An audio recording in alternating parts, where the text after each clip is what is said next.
Sophia, okay, let's talk about something that I think almost everyone has experienced, whether they've been on one side or the other. You know, like you accidentally ghost a friend, and then what? It's just so awkward, right? Ay, Isabela, you've hit the nail on the head. Absolutely. It's one of those things that it hangs heavy, doesn't it? That feeling, that moment when you realize you've, just sort of disappeared. And now you're wondering, can I even fix this? And the thing is, well, the good news, Isabela, is that often, you really can mend that friendship. It just takes a thoughtful, super sincere approach, you know? But where do you even start? Because my brain just goes straight to, oh no, they're going to be so mad, or they probably don't even want to hear from me. The sheer thought of initiating contact again after that silence, it's daunting, isn't it? It is daunting, totally. But that's why we're talking about it. The key really is in honest communication, first and foremost. Taking responsibility for your part in it, and then, just managing your expectations for what that reestablishment, that reconnection might look like. It's not always an instant fix, but it's definitely possible. Right. So, how do you even take that very first step? Because that's, I think, the biggest hurdle for most people. For me, anyway. Okay, so the very first step, mi querida, is to reach out. It's that simple, yet, so complex, right? You want a simple, honest message. It has to acknowledge the distance, obviously, and then, crucially, express your desire to reconnect. And you can use anything, Isabela. Text, email, social media, whatever feels low pressure for both of you initially. Okay, so not like a surprise visit to their house, then. No, probably not a surprise visit unless you're very sure. But when you're crafting that message, there are two really important things to start with. First point, acknowledge the situation directly. Just name the awkwardness. Hey, I realize I dropped the ball on keeping in touch, or I know I pulled away for a while and I imagine that might have been painful or confusing for you. Just put it out there. Oh, that makes sense. Don't try to pretend nothing happened because, well, something did happen, right? Exactly. And the second super vital thing is to take full responsibility. Fully. Clearly state that you ghosted them, Isabela, and own up to your actions without making excuses. This shows maturity, and it shows you're willing to accept the impact of what you did. No buts or if-onlys. Just, I'm sorry, I did this. Okay, so acknowledging it and taking responsibility.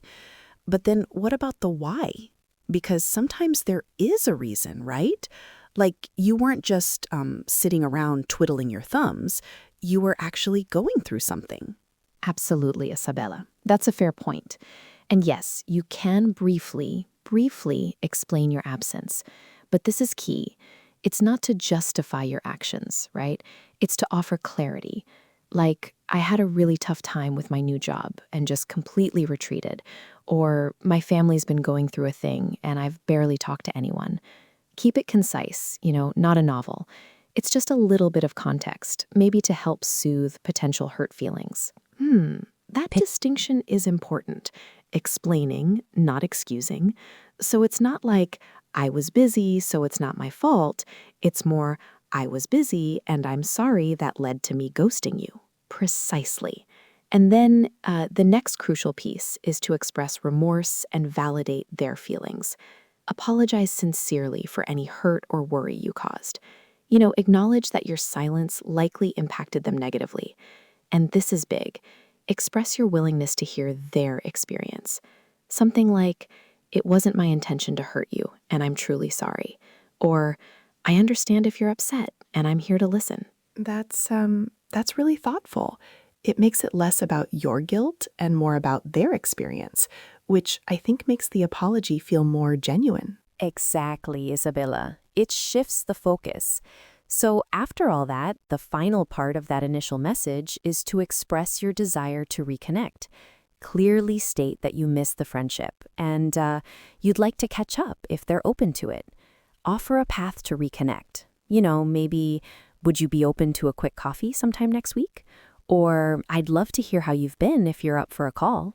And then what if they don't respond? Or like, what if they respond, but they're still really, really upset? That's where managing expectations comes in, Isabella. Because after reaching out, it's crucial to understand that rebuilding trust, it takes time. You have to be prepared for awkwardness, truly, and potentially difficult responses. They might still be hurt, confused, or even, angry. And that's normal. It's absolutely normal. Your job is to remain grounded, listen openly, and this is hard, but avoid defensiveness. Oh, that's hard. Because your first instinct is to explain yourself more or defend why you did what you did, right? See, it's a natural reaction, but it's important to resist it. Just listen. Let them express themselves.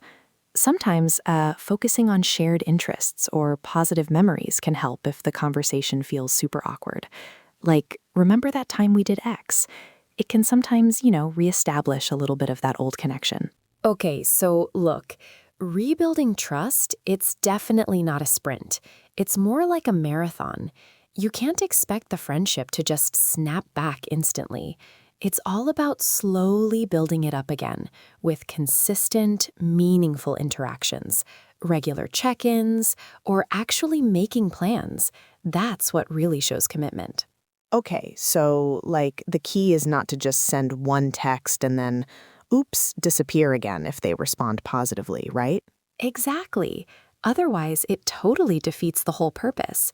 And honestly, you have to really respect their pace and boundaries. Your friend needs space and time to process things and to decide if they even want to reconnect. You gotta respect any reservations they have. They absolutely have the right to choose not to rekindle.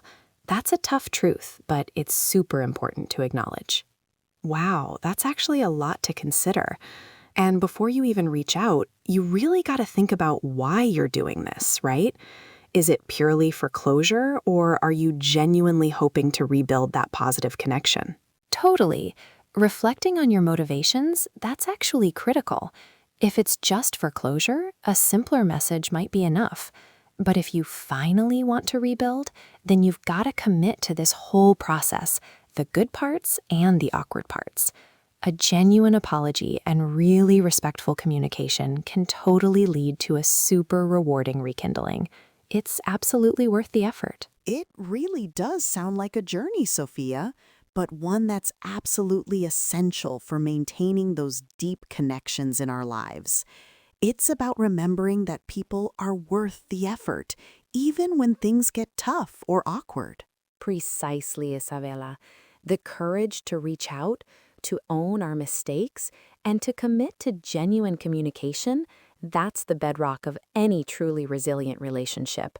It allows for growth, for understanding, and ultimately for deeper bonds. Never underestimate the power of showing up, even after you've disappeared for a bit.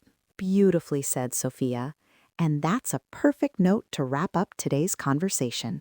We hope this has given you some actionable steps and renewed hope for mending those important friendships. Absolutely. Before we go, don't forget to like, sub, and share. Find us on all socials for the best thought nuggets. YouTube for the vibes, Spotify for the move. Tools at goodlifeguide.org. We love you, we appreciate this community, And we'll see you in the comments.